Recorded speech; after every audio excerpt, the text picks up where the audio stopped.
Welcome to another episode of Win TV. I'm your host, Denise Rollard Barnes, publisher of the Washington Informer. And I'm so glad you decided to share this time with us again today, every Friday at noon here on Facebook, Twitter, Instagram, YouTube, wherever we are. We're glad that you were able to join us. I hope you've had a chance to pick up a copy of this week's Washington Informer. This is the print edition, so I'll let you know we're still printing the paper. So there are newsstands throughout the DMV. So hopefully you've had a chance to pick up a copy. And if not, you can always read the digital edition of the Washington Informer online at washingtoninformer.com. So feel free to go there. You can get the digital edition or just browse through the website and read all the great stories I think our staff of reporters put together every week. It's been a very, very busy week here in the nation's capital, and it's going to be much busier next week. And so we will be out there covering elections and Veterans Day and all the other news that's coming out of the DC, Maryland, and Virginia area. If you're watching on Facebook, go ahead and hit share so your followers can see the broadcast. If you're watching on Twitter, be sure to follow us and we will follow you back. And be sure to subscribe to our YouTube channel at Washington Informer TV. That's Washington Informer TV, one word, no spaces. It's Washington Informer TV. Go there and subscribe. And so we would really, really welcome that. This is not part of our script today, but I just have to say this. I read an article yesterday in the New York Times, Chevry, and I'll share this with you, which I thought was interesting. Do you know they got 180,000 subscribers to their digital edition in 3 months? In 3 months. And the Washington Informer, we set a goal actually of having 2,000 additional subscribers by June.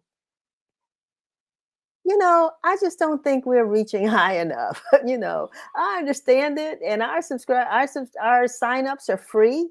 For the New York Times, you have to pay for it, and I am a subscriber, so I get it.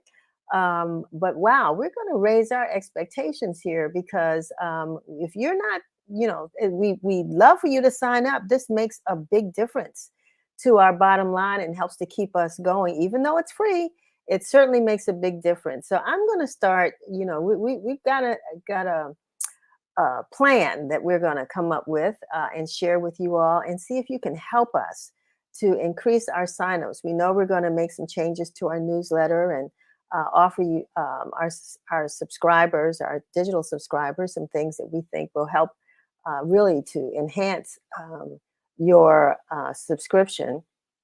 And it's a subscription membership, I'm not sure what we want to call it, to the Informer, to make sure that you are actually getting great value for your time, because we appreciate your time, especially the time you're spending with us right now. But when I saw that, you all can understand 180,000 people in 3 months, and we're hoping we can get 2 in 6. I don't know. Anyway, I just pardon that. I just went someplace else. But anyway, we're falling back this weekend as we come to the end of daylight savings times on savings time on Sunday at 2 a.m., which means that we are moving our time back. So if it was 6, you're going to change your clock to 5. And, and I really thought that I told Chevy the other day, I said, Chevy, Congress voted. We don't have daylight savings time here anymore. How wrong was I? How wrong was I? Congress was considering eliminating daylight savings time, and the Senate approved the measure called the Sunshine Protection Act. But the bill must still pass in the House of Representatives before being sent to President Biden, and the change actually occurs. Not every state recognizes daylight savings time, but we do here in the District of Columbia, in Maryland, in this area. All of us do. It'd be crazy if somebody did and somebody didn't. So that would be the other thing. We'd have to do it all together. But hopefully we'll see what happens. But in the meantime, please, it may feel good to get an extra hour of sleep on Sunday. We will enjoy what daylight savings time offers while we have it, and then we'll kind of deal with what happens when it does go away, if it ever does. It just may not. We go to the polls on Tuesday. Tuesday is election day, November the 8th. Now, if you don't know that Tuesday is election day, I don't know where you've been. And clearly, you're not planning to vote, which is not a good deal. We hope that everybody will go to the polls on Tuesday, November the 8th, so that your voice can be heard. Your vote is important, whether you believe it or not. So we want to make sure that you exercise that vote and speak your voice through your ballot. So that's Tuesday, November the 8th. You know that there's early voting, so you could do that now. You don't have to wait if you've received a ballot. And many in the District of Columbia and other places have already received ballots. They were sent in the mail, and you can drop those off at places throughout the city, so you can find those places as well. So we hope that you will go out and vote on Tuesday. And locally, fingers are wagging at independent at large council member Alyssa Silverman for campaign finance misconduct. There's a press conference happening this morning. We'll see what the um, reaction to that press conference is. But she's been accused of misusing $6,722 she collected for her campaign, but spent on two polls in the Ward 3 race in which she was not a candidate. Um, she thought it would impact her race, though. So I'm not quite sure if that statement's correct. But anyway, Silverman doesn't believe she should repay the money. And so Sam Collins, Washington Informer reporter, has been following the story, and he will probably follow another um, update of that story today following the press conference. So we hope that you will visit WashingtonInformer.com if you want to know what was the latest news on this twist of events in the at large race for the DC City Council. Several media outlets are reporting that Dan Snyder, current owner of the Washington Commanders, and his wife have hired Bank of America to explore potential transactions involving selling the franchise. Media magnate Byron Allen, Jay Z, and Jeff Bezos have all expressed an interest in buying the team. And so we'll see how that turns out. And I know there are a lot of fans that are hoping that may happen. So it's an interesting thing to follow, and we certainly will be doing that as well. So we're going to move on with our show. Our first segment today is sponsored by Pepco. And joining us will be January Mallory, who is the Senior Manager, Energy Assistance Programs at Pepco, and she will share payment assistance information and give tips on preparing for the cold weather.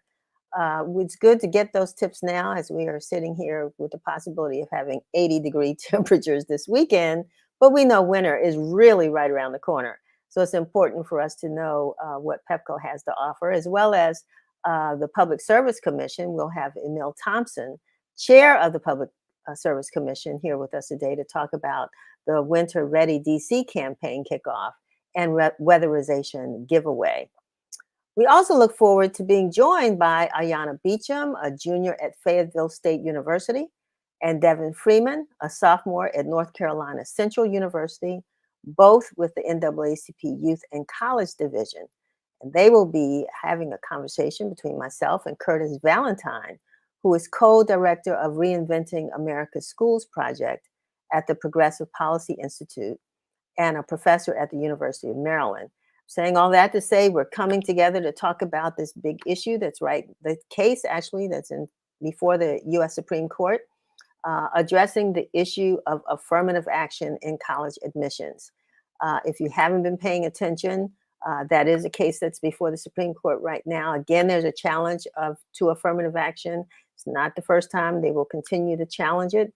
But our guests, hopefully, will talk about their expression or belief on what should happen with what they expect to happen and what should happen and how affirmative action really impacts the lives, particularly of students of color here in America. And then we're going to have Peggy Morris and Dr. Renee Allen, their founding member and CEO and board member, respectively, of Sisters for Sisters Network, who will be with us to talk about their 20th anniversary, community service programs, and membership in the organization. Now, folks will be coming not necessarily in the order that I just said it, but they will be with us after we have our news segment by Curtis Knowles. Don't go away. I'll be right back.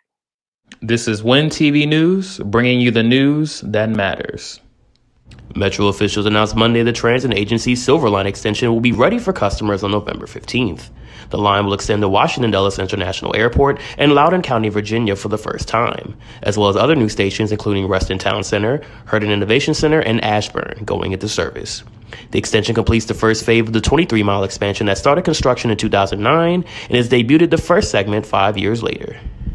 The suspect who violently attacked House Speaker Nancy Pelosi's husband early Friday was reportedly searching for her. San Francisco Police Chief Bill Scott said in a statement Friday morning that the suspect, who was taken into custody, is 42-year-old David DePape.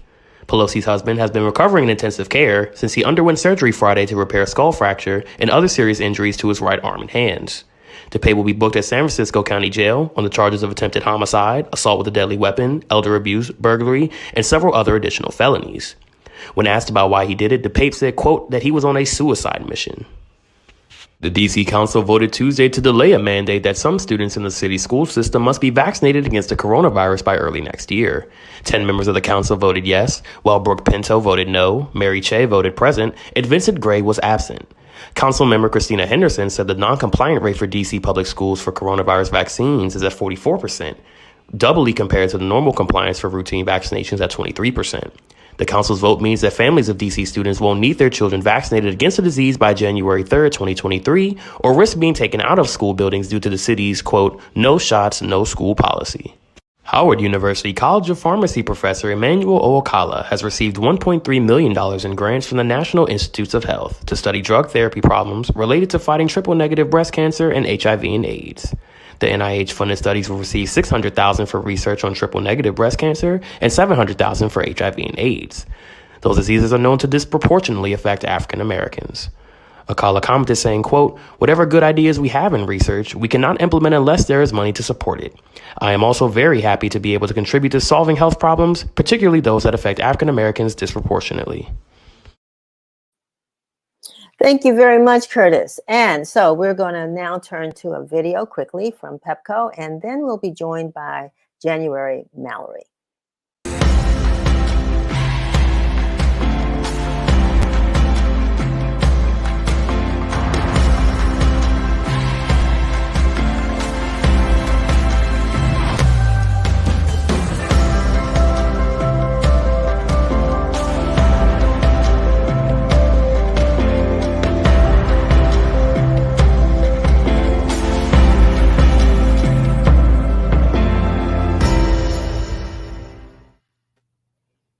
Hi, January. How are you? Hi, how are you? I'm well. Welcome to Win TV. And again, Pepco is sponsor of this segment. And it's important because we are talking about energy assistance programs. And you're the senior manager of Pepco's energy assistance program. So welcome to the show. Thank you. Thank you for having me. Sure. So tell us about your role. You know, it's good that we have these programs, but what do you do there to make sure that people are connected?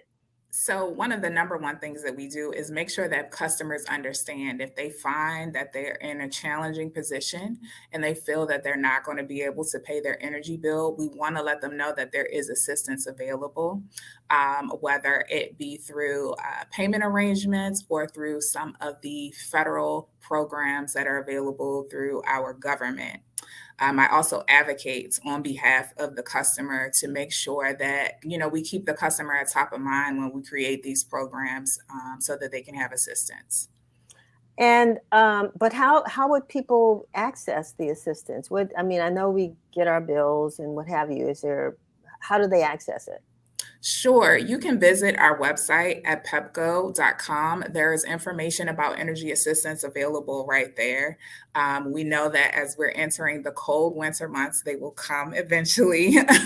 Customers will see an increase in their bill. This comes from, you want to keep your home warm, you want to keep it comfortable, you're going to tap the thermostat a little bit more, and that equals energy use, and then that in turn impacts your bill. So we want to make sure that we direct customers to jump on getting the assistance that they need as soon as possible. And when you say assistance, January, what do you mean? What kind of assistance do they get if they need it?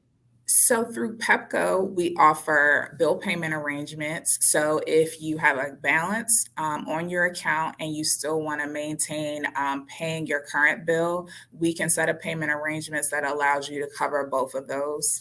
There's also budget billing, which allows us to create a plan where each and every month how much you're going to pay or in the ballpark, and that's over the course of 12 months. So there's a consistency there where you can obviously budget bill, for your utilities. And then through our federal agencies, we have programs such as the Residential Aid Discount Program.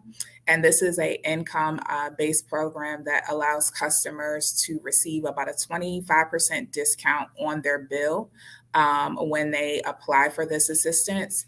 And if you have a balance, again, this program would either reduce or eliminate that balance that you have.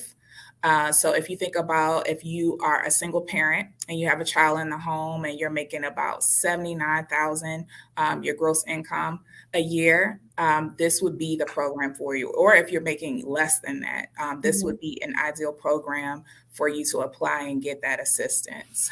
One of our most popular program is the Low Income Home Energy Assistance Program, or what we call LIHEAP.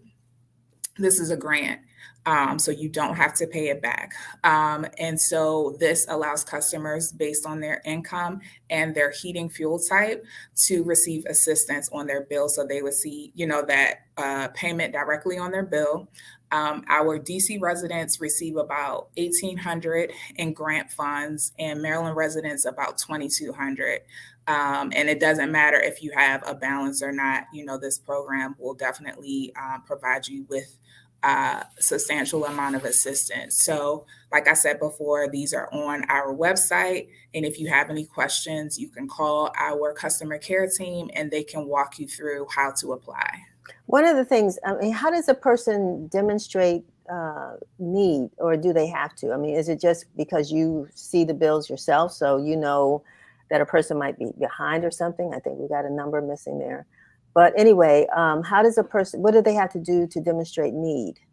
It's based on your income. So if you provide documentation, whether it be through like your income tax or payment, not payment, your pay stubs, they use that information to identify whether you qualify. Okay. And I assume this is for renters as well as homeowners? Absolutely, yes. Right. Okay. All right. And let's say if you are, well, that's good. That's good.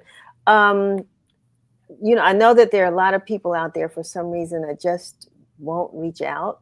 So if a person, for example, has recognizes that they've fallen behind, there's a threat of losing, the utility, the electricity being turned off. I mean, how far down the road do they have to be, or before that happens? Before, if I'm all the way down the road, you're about to cut my stuff off, but yet, I need help. Is that still something that they can access? You know, yeah. Yeah, Is that something? Okay. definitely. Okay. You don't have to be at shut off to get the assistance.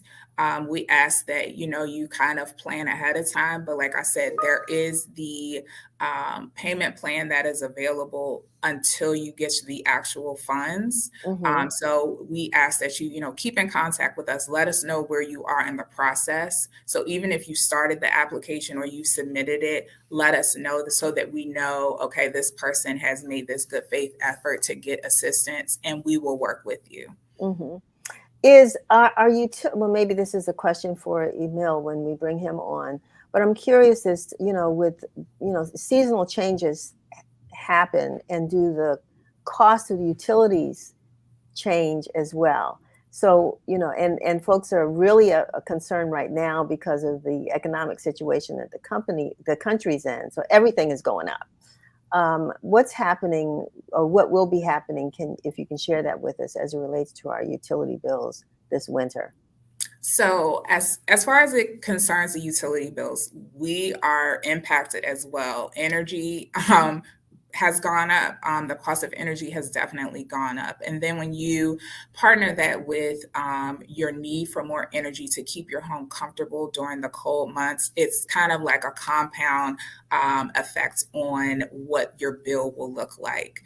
So one of the things that I also encourage customers as we do outreach in the community is try to paint a picture of how your habits as a energy consumer impacts your bill. The more you use, the more you're going to see it in your bill. So I'm always encouraging folks to take a look at our website and lean into how you can reduce your energy use to sort of see that savings. Even as you know, it gets colder outside, there are things that you can do, whether it's your behavior or how your appliances are being used in your home to make sure that you're not consuming as much energy as you normally would. Yeah, it's one of those interesting things to me, and talking personally, how people suggest that um, things that you're not using to unplug them, because whether they're on or off, they're still using energy, and that can be quite a quite an experiment, right? To go around and start unplugging everything, and then trying to cut it back on, and trying to figure out why won't this cut on, realizing you've unplugged it, but the old people in me. But anyway, yeah. So I mean, I think those are some of the recommendations that Pepco has talked about, ways that we Yes. can. Um, Yes. So we call that around the Halloween season, we call that energy vampires. So those things that we have plugged in constantly, like if you're constantly keeping your cell phone plugged in, your laptop plugged in, do we need it when it's plugs in and it's not in use? Another good one is like your coffee pot.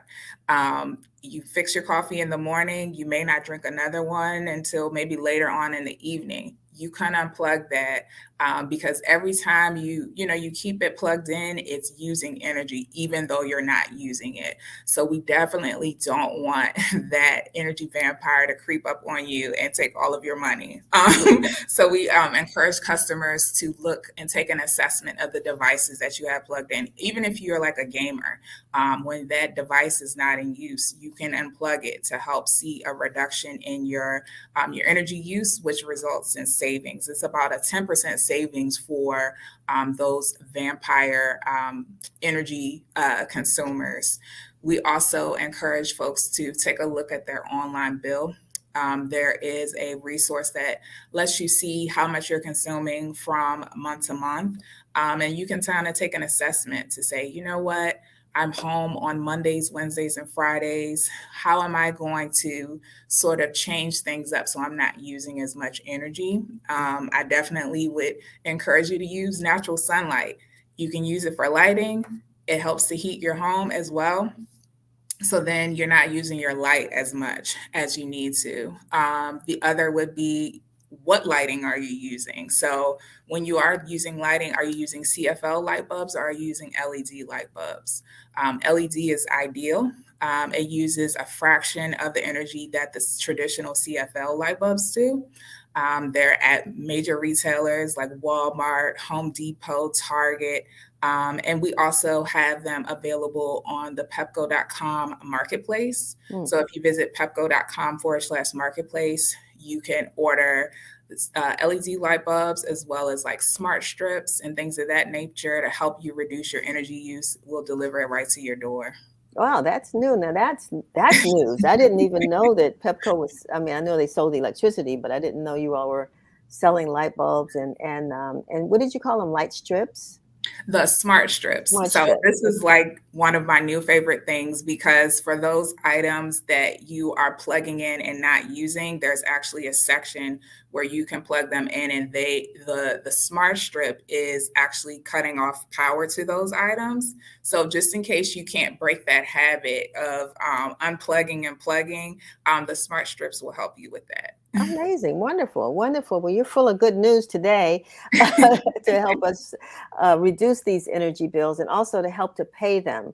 I'm wondering, do you all? I'm glad that you all promote this, and that especially glad that you're using Washington Informer for that purpose. But how do you think that people are actually coming? There's a sense of, I don't know what people have sometimes where they don't want to ask for help. And I'm just wondering, how you all are able to, reach out and make folks feel as though this is okay. This is what you all are here for. So we do partner with community partners within the area to sort of not make it solely an energy assistance sort of forum. So if you are attending an event on the mall or in a park in your local neighborhood, we may be there to offer information to you. So we want to make sure that, regardless of the situation, we are there, we are in the community, and we're sharing that information. So I think one of the things that we've learned from COVID is, the stress of paying your bills, it doesn't have a face. Anyone can find themselves in a situation where they're like, how am I going to balance this? So we want to make sure that customers understand that we get it. We know that this is, maybe something new for you, and we're here to help. So, definitely reach out and speak with some. If you see someone in your community that has information, definitely stop and talk with them. Wonderful. We're going to bring on Emil from the Public Service Commission. And Emil Thompson, thank you. Wanted to make sure I gave you your whole name there. Emil Thompson from the Public Service Commission.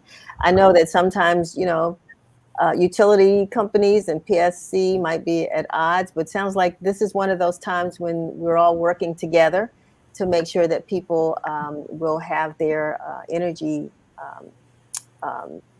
provided during the winter. So, Emil, thank you for joining us. And tell us, I know you've been on before, but tell us what the Public Service Commission does. Yes, thank you again for having me here today, Denise. The Public Service Commission in D.C. is the entity that regulates the district's utilities, so PEPCO, Washington Gas, and Landline Verizon.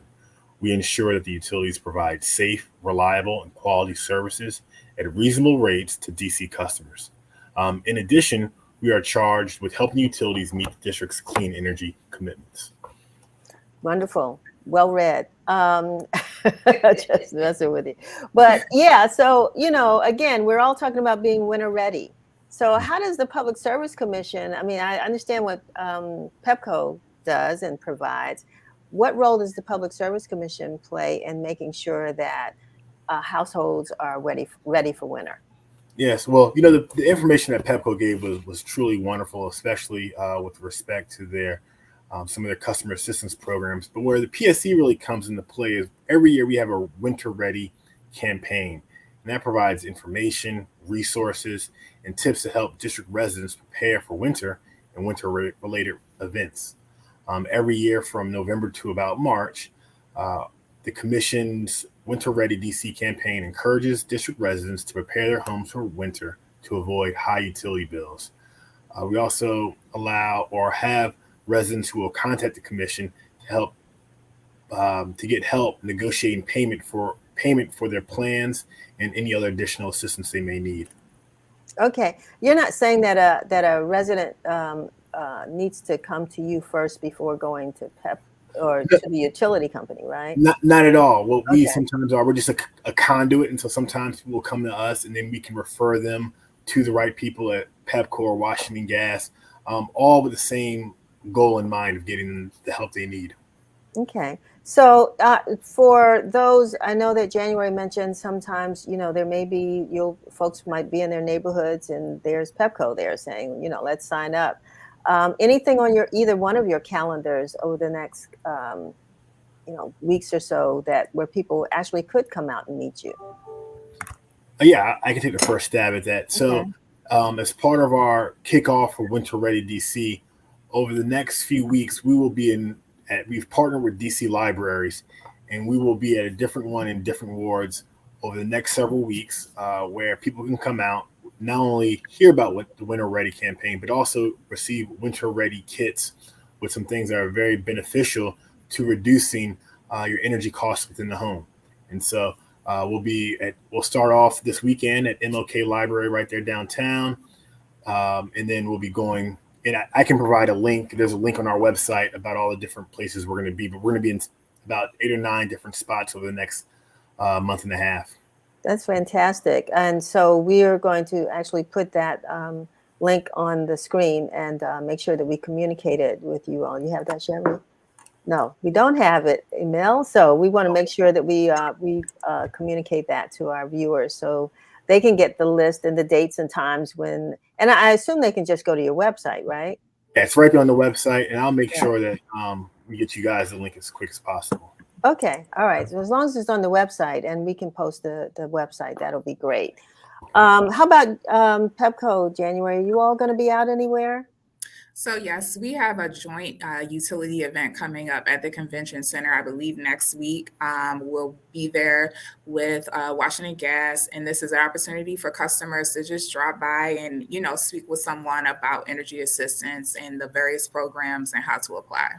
You all are, I mean, all of you all are just so amazing, I think, in making sure that, you know, these events are accessible and that people can come and not really be ashamed of anything, you know, because the service is there for us.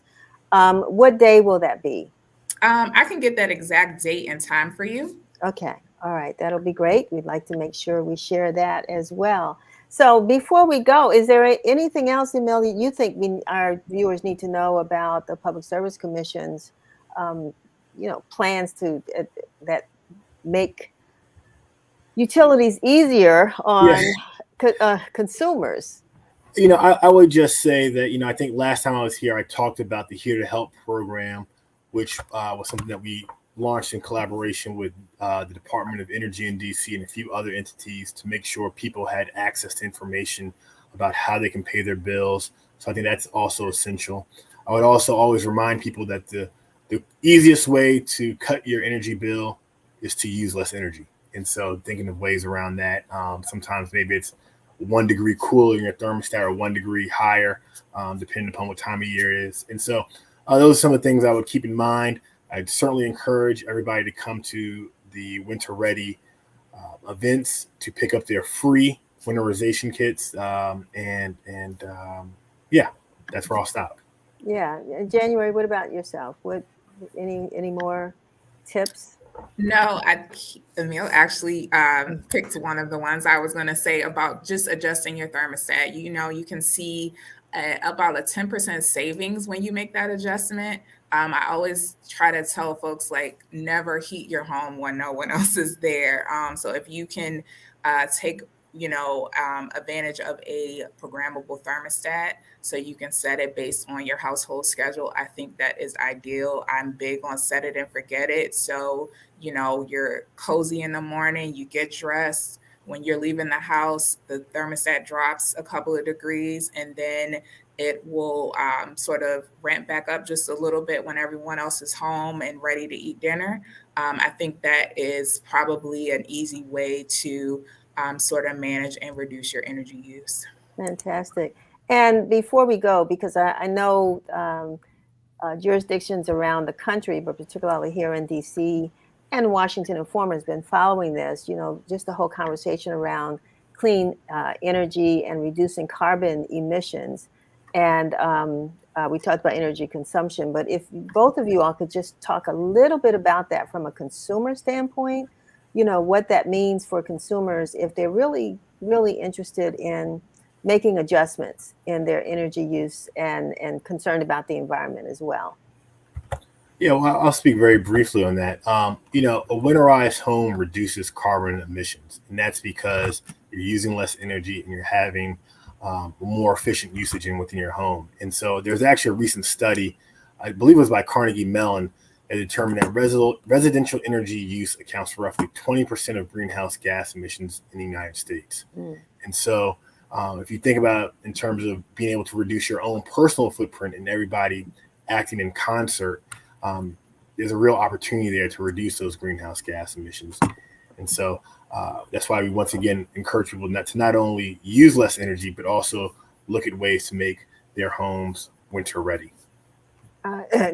This is probably not politically correct, but I will say this. But for those of us ladies, sometimes in these office buildings in the wintertime, I mean, in the summertime, and the air conditioners are like sky high, and I'm thinking, aren't we supposed to be saving energy? It's just so cold in here. But anyway, moving on. January, what about yourself? Is how is Pepco addressing clean energy? Definitely, while you're reducing your energy use, it is less of pressure on the grid, so that allows for everyone to have access to safe and reliable service. And of course, your carbon footprint is definitely impacted by making those adjustments. So we always want to push both messages forward to customers, especially if you're tapped in to how your usage and your behaviors impact the environment. Wow, this is amazing. I need to let you go, but it's just, I'm really proud, to see you too representing energy or companies that address, energy and clean energy so, I mean, I'm just curious about your background, if you don't mind me asking, January. How did you get into this field? For me, I started within the Exelon family about 7 years ago. And it was my first time in the utility space. I started as a regular, utility bill customer, and I learned so much. And I really took a liking to sharing with customers the importance of being energy efficient. I started with my family, and I sort of just branched out because it really does make a difference. And I just think a lot of times, because we use energy every day, we take it for granted. It's just there. But there are ways that we can, add our little like sort of sparkle to the environment by being more energy conscious. Wow. And Mel? Yeah, like one of your guests that's going to come on later, I'm a Morehouse man, so I went to Morehouse for undergrad, and then I'm a lawyer by training. But I've been in DC. I was born in DC, been and moved away, but I've been back, I guess, about 15 years now. But how did I get in this space? I've worked in a number of different capacities in DC, both in mayoral administration of Vince Gray, as well as the current mayor, Muriel Bowser. And then I was at the U.S. Attorney's Office, and at the same time, I was on the board of DC Water. So that was really my first foray into the utility world, and it was just something that really fascinated me. And now with the clean energy transition, that was very important to have people that look like us there shepherding this transition to make sure that we are included. And so I've been very fortunate that the mayor appointed me as chairman of the PSC, and so that's how I got here. That's wonderful. I mean, people don't understand, the opportunities that there are, in this field of energy. And now that we're really looking at environmental issues, I mean, doors are opening. So I'm just glad that you two are there, that you're representing the field, that you joined us today. And thanks for sharing. Thank you. All righty. Okay, dokes. Yeah, looking forward to it too. We'll be talking about how to stay cool in a couple of months. Yes. All right. Thank you so much. And I hope that you all enjoyed that. And talk to young folks, because there are lots of careers out there. I know this wasn't a career conversation, but I always like to share. I try to find ways to find out how people entered into a certain career and became experts in those areas, especially new careers. So anyway, I'm glad they were there. But now I'm so happy to bring on Peggy Morris, who is the president and co-founder, and Dr. Renee Allen, who's a board member of Sisters for Sisters Network. Ladies, thank you for joining us. Thank you so much. Good. Thank you, Denise. Thank you so much. Yeah, I mean, it's good. You all are everywhere, I mean, everywhere. I don't know you everywhere. Well, exactly. We're somewhere everywhere. But anyway, you all have the Sisters for Sisters Network is you've been doing phenomenal work. And so I'm not sure who we'll start with. Maybe Peggy, you just to tell us, more again about Sisters for Sisters Network. Boy, I'm so excited. I cannot believe it's been 20 years. Wow. 20 years of just connecting women with information, resources, and contact. I have to salute Dr. George Frazier, which you do know. He's our mentor. And it wasn't for his conference, that would not have really inspired me to reach out to other women to say, hey, we must come together to support each other. And how do we do that? It's through networking. And we set up a platform. We brought the women in. They didn't stop coming. They just came in. And it's just a beautiful sight to see women connecting and supporting each other. Well, I know I've enjoyed, I mean, just going places and seeing, your team of folks, who are always, again, not only connecting and supporting each other, but supporting other causes. Yes. And I know that you all are based, is it, Dr. Allen, in Prince George's, or are there? Tell me about the network itself. Myself? Yes. Oh, okay. Well, thank you. Well, first of all, I love you, Denise Yes. Rolock Barnes, and this Win Thank TV you. platform, and of Thank you. course, Sisters for Sisters Network. You know, you want to know how long I've been a part of it?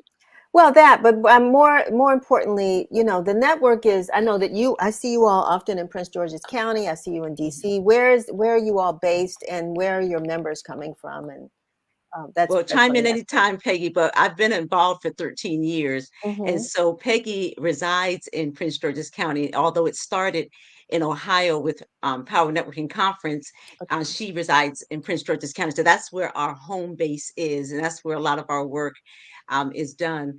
But networking is what we're about. That's why the network is so important on the end of our name, Sisters for Sisters Network, because through partners like Delegate Barnes and so many people in Prince George's County and beyond, we get a lot of things done through partnerships. And whether it's a GED, PhD, 501c3, we help women to connect, and we literally do that. So it's a big networking organization and a membership organization to boot. So And go Denise, let ahead. me Yeah, also Peggy. share that we are based in Prince George's County, but our vision and our network is worldwide. Okay. And thanks to Dr. Frazier, again, as I mentioned, we have women that are in California, women in Texas, who are now asking us, we don't have this in our community. How can we do and duplicate what you have? So that Yes. is what we're planning starting in January, is to start connecting with women around the country and around the world to really pull women together, because we are the winners. We know what we have to do. It's just the idea of us coming together and making it happen. So So when you you're going to say see coming something new. together, what is the mission? What is the what? Well, the core of what we do, although we network, we use that as a means to bring women together, to share, to Okay. exchange information and resources. But we also have another platform where we want to look at issues that are impacting our community. And so what we found out maybe 10 years ago, the conversation in our network was basically talking about entrepreneurship, but it began to change. And so women were talking about domestic violence, and then they were talking about health and wellness. What can we do to better ourselves, to live longer? Women were talking about our young children. What can we do to save some of our young kids? And so we began to say, let's look at those areas and focus and set up committees so that we can be advocates for those 4 areas. So the 4 in our name means exactly that. We're focusing on the 4 so that we can make a difference in our community. Interesting. Okay. And so you all are hosting a Community Stars luncheon coming up. Can you give me some information on that? Yeah, go ahead, Renee. Well, I'm just super excited. Look, it's our 20th year anniversary, 20 plus, and it's going to be at the Woodmore Country Club in Prince George's County. The who's who will be there, from politicians to celebrities to the layman folks and all of the members and wonderful women who have supported this amazing organization. Peggy, you have so much to say about this, so you go ahead. Well, we have to, whenever we do our celebrations, because we have done the first anniversary, we've done the 5th, we've done the 10th, we've done the 15th, and now we're sitting here 20 years strong. We always like to bring the people who have added value to us. And that's Dr. Frazier, that's Dr. Willie Jolly, that's Jewel Diamond Taylor from California, that's Linda Clemens from Indianapolis. So these are the core that make us who we are. So we want to celebrate with them, and they're going to celebrate with us as well. Okay, and so you're inviting the public to attend the luncheon as well, I assume, It's right? open to the public. We ask that they go to our website if they want to see more about what is going to happen, because it's going to be on fire. And I just say, reach out to us if you're interested. And I've run into a lot of people who say, I want to meet Dr. Frazier. I've seen him on different programs and different shows, but never met him face to face. So here's a great opportunity. Dr. Willie Jolly is in our backyard. Mm-hmm. Why not come and connect with him? This way you get in and you have more of a personal contact and conversation with these individuals. Mm-hmm. Well, I know that they both, Dr. Jolly as well as George Frazier have done a lot in inspiring and motivating. I mean, that's what they do: That's inspire what they and do. motivate. Absolutely. Yeah. And at this particular time, I think with so much going on, an election coming up, I mean, just people are worried. Everybody's Yes. worried, and we need to hear voices that will help us to stay inspired and motivated. And so I'm assuming that that's what some of what folks will get on Sunday No at doubt this about it. event. Oh, absolutely. And I like to say, Denise, that a lot of the women, you'd be surprised, who have come through Sisters for Sisters Network, judges. I mean, we have such an amazing board. Dr. Renee Borvell, Honorable Barbara Robinson. Tell them a few more, Dr. Peggy. Hattie Washington. Oh, My goodness. yes. Yeah, Yes. We have some amazing connectors wonderful. who have been part of what we And we do. have men. And we have men. Exactly. We Dr. have Dula. we have Yes. 4 amazing men who make up our advisory board. I And see. Dr. Dula is one, J.R. Fenwick, John Smith, and our favorite brother, Dwayne Sims. Wow. Okay. All right. Then everybody, I'm sure, is appreciating the shout outs and knowing that on this Sunday that this event is coming up. We're going to post that one more time so folks can see it, and then they can, I guess, get tickets. Yes. You want to just say where they can go? Yeah, they can go to our website, and at the same time, they can learn a little bit more about what we do. But our Wonderful. website is sisters, the number 4, sistersnetwork.org. Wonderful. Okay. Well, I want to thank both of you all for being with me today, and our guests here. So we talked about an event that's going to happen on Sunday for those that might see this afterwards, which folks do watch later. Yeah. Then they can still reach out to you at that website and learn more about the organization and Denise, join. we're really on a mission. We Uh-huh. want to connect with women who understand what we do, what we're about. We want to connect with women around the world, around the country, so that we can empower our people. That's it. Yeah. And the only way we're going to do that is we're going to have to connect. All right.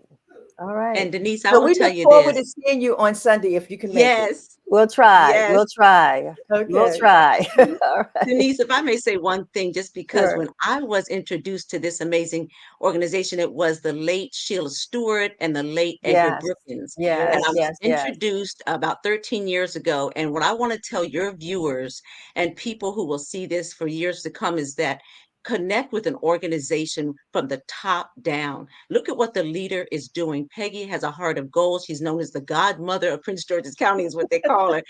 And so you know what you're getting when you come in. There's a lot of women that they help you get to the next level. You'll connect with some like-minded woman in the organization. And it really helped me through a divorce and things I was going through at the time, which Sheila was privy to. And Yeah. it really gave me a connection to sisters here. Although I have 2 wonderful sisters, it just gave me more love. And I really, really appreciate it. I'll be with them for life because of that. Wonderful. I mean, who can ask for more, and women do need each other, just to kind of, because we understand, right? It's the Exactly. thing we Right. understand. So I'm glad that the organization is here, that it's celebrating 20 years, which is amazing. And I just say, keep up the great work. Thank you Good so luck much. on Thank Sunday. you. All See righty. you on Sunday, Denise. I'm going to try. All righty. Bye-bye. Thank you. Thank you. Thank you.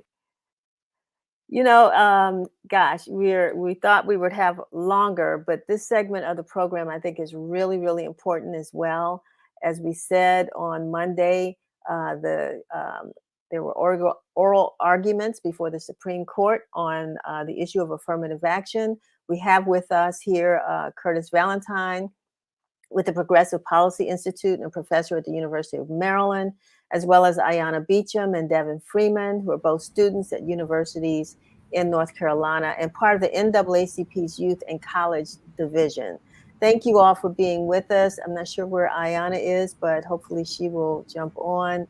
Devin, I'm going to start with you. If we can just, briefly kind of state, you came up from North Carolina to demonstrate in front of the Supreme Court on this affirmative action case. Maybe you can give us just quickly a little background and why you thought it was important, you and Ayanna actually, to come up.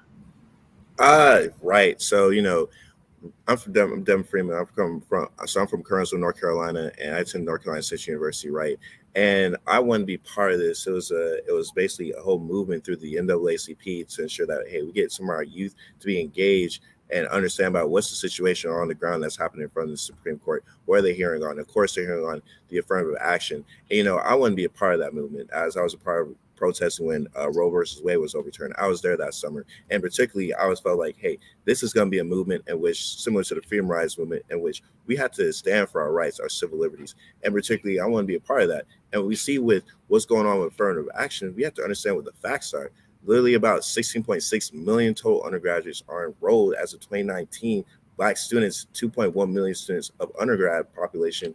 And then when we look at that, depending on the institution that you go to, it's a little bit less diverse. And then in particular, we're talking about some of the Ivy League institutions. Looking at Harvard has 15 times as many students from rich, 1/5 of the population as the poorest 1/5. And so we look at this and we look at how if they overturn affirmative action, we're going to see less diverse spaces. And that's the problem, which we should be improving, if not maintaining what we already have. And instead, this is a back step towards progression for not only for people of color, but other communities at large. One of the things that we've asked, and Curtis, I want to bring you in, is, are we there yet? And, I know that they're in the two schools that are part of this case are Harvard University, and I believe it is the University of North Carolina. So, I mean, people are challenging their affirmative action programs.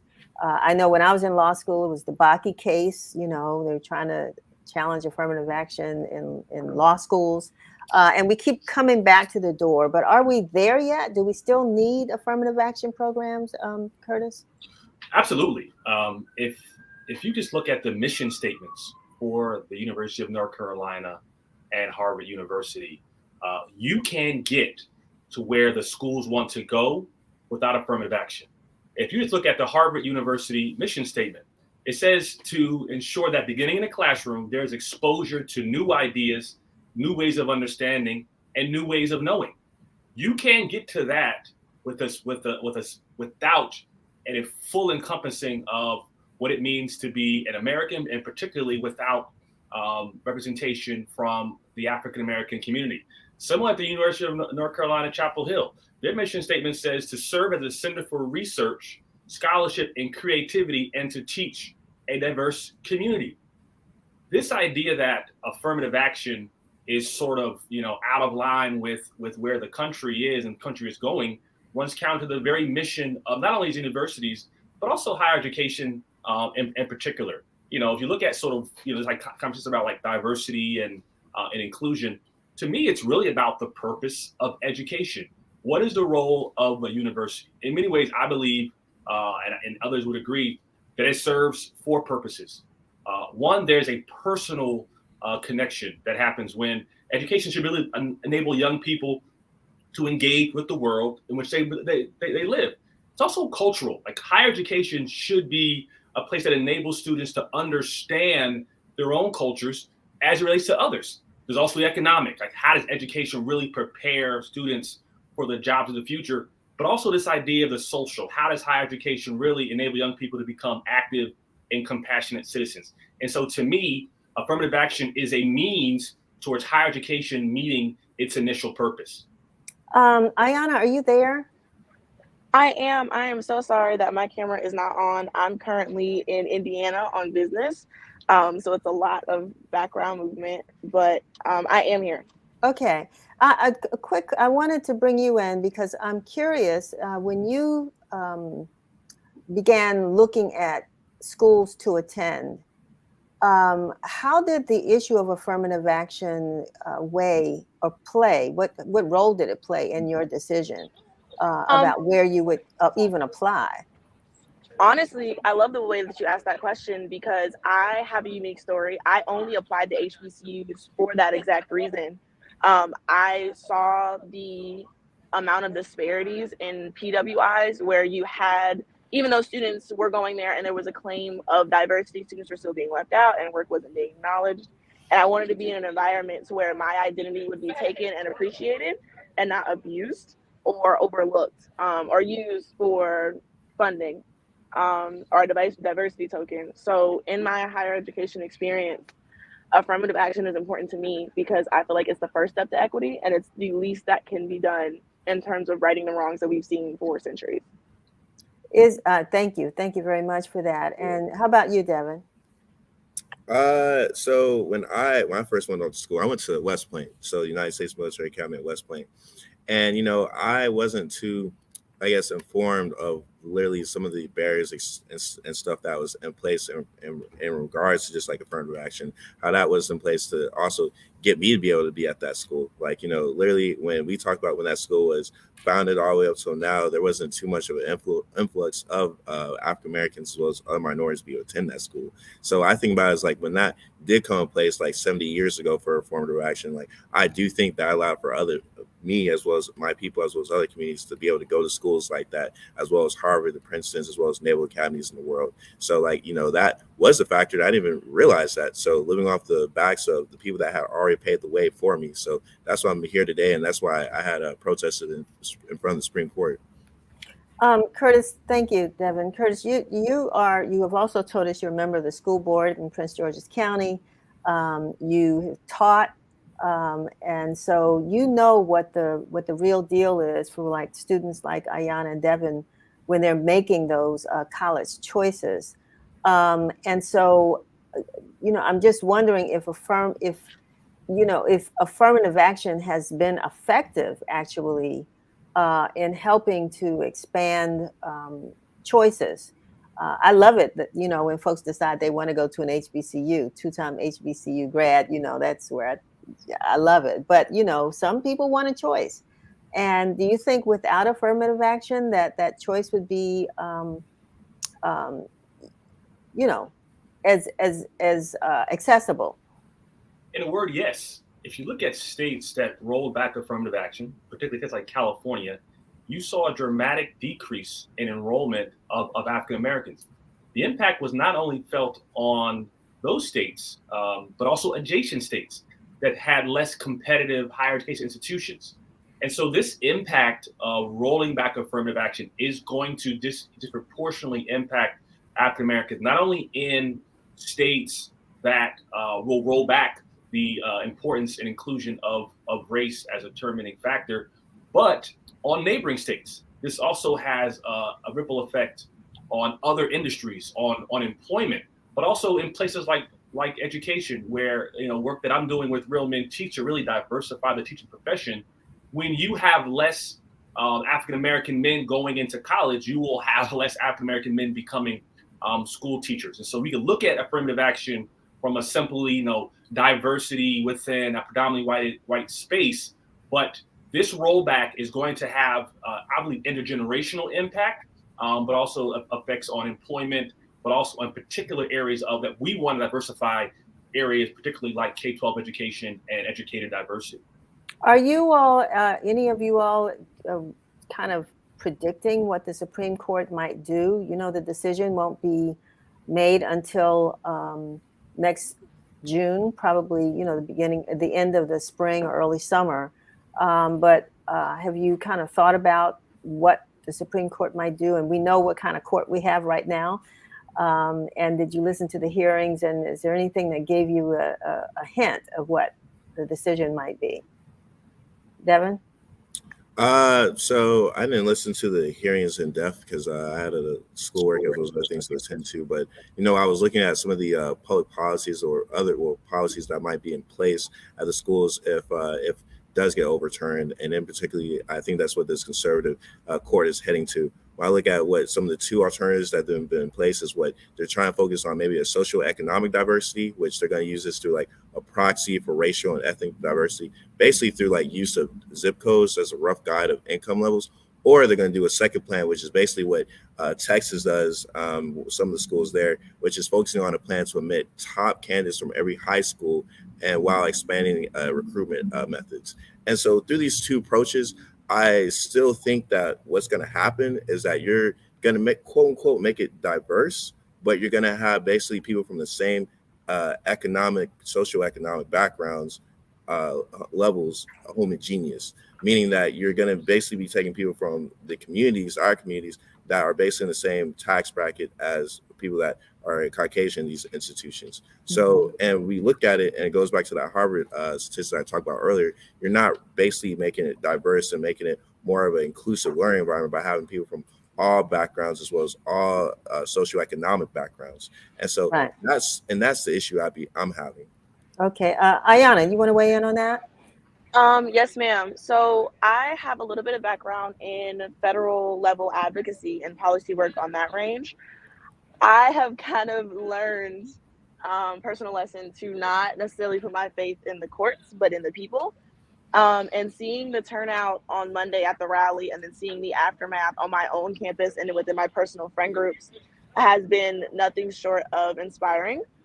And regardless of the outcome, of course, we all hope that they won't overturn affirmative action, but seeing the fire and seeing the passion within my student body, within my peer groups, and understanding that we are having an impact and we can change things if need be, that's what I'm more putting my hope towards. And just hoping that even after midterm elections or after the decision comes out, that students don't stop being passionate about the things that are rightfully theirs, because they have earned education. They deserve to get the education that they seek out. They deserve to have resources. They deserve to have access. And right now, students are more than willing to fight for it. All right. I was just thinking about the both of you, Ayana and Devin, and how, again, proud I am to have you all as guests on the show and to, hear your thoughts, which are, really, I think, well thought out. And of course, I think it was your mother that just said, "Look at my baby." So it was definitely her. Hey, Mom. I'm with her. I'm with Mom. You ought to be. I'm sure you're really, really proud. Curtis, I'm going to give you the last word because I just want to know where you think we're headed, and then, as an educator, I mean, what do we do? I mean, the president of Howard University even spoke the other day and said, there's a decrease in the number of people who are attending college, period. And this happened. Frederick says that this has nothing to do with COVID. We started seeing a decline several years ago. And so now, I mean, it's like, I always say it's like that little ball, that little crystal ball with the snowflakes in it. It shakes up and you don't know where things are going to land. But I'm curious, just to see what your predictions are. And as an educator, policymaker, what will change now that we keep having this fight against affirmative action? What's your position? Well, you hear the term divided America often, and this is going to really accelerate that. The idea that you would attend a university like Harvard or University of North Carolina, Chapel Hill, and not be exposed to the full wealth of what you're going to see when you graduate and move into the world really runs counter to the social contract a lot of us sign when we enroll in a university. When we say, I'm going to enroll, I'm going to sit here for 4 years, and that there is a world that awaits me and that you're going to prepare me to function and thrive and learn in that world, you're going to have a dramatic increase in individuals saying, I want my money back.